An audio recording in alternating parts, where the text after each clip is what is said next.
My name's Sam Byers and my book's called Idiopathy. It's essentially about three friends who haven't seen each other for a year. Two of them used to be in a couple but broke up before the book starts. And circumstances kind of draw them back together again, and I suppose essentially it's about what you might call toxic friendships and whether or not it's really advised to revisit the past when the past wasn't that good in the first place. I think I've got less cynical as I've aged, actually. I think it's a bit of a default position, particularly for young men. And now I feel like I'm exactly a 50-50 split between being a cynic and a romantic.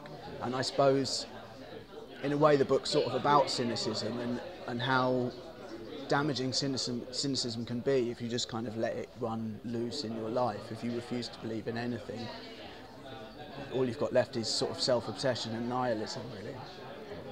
There's certainly a moment towards the end of your 20s where I think my generation were kind of allowed to remain as children for quite a long time, and I think we kind of clung on to that and were a bit reluctant to join reality. But there's definitely a sense, I think, as you move towards 30 that life is catching up a little bit, and things come along that they're really genuinely serious and they need to be dealt with in a serious way. And I think the characters in the book are, in a way, they want to remain immature, but what they're being asked to deal with, you know, the end of first serious relationship, parents being ill, their own sort of depression, mental illness, require really that they become adults.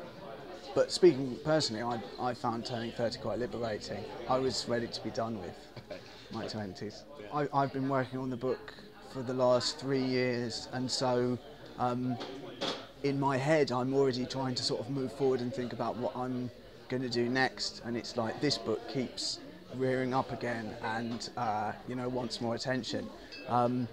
And I think, obviously, you know, if you haven't published a book before, the experience of it being out in the world and people reading it who you've never met is both exciting and slightly terrifying. Yeah.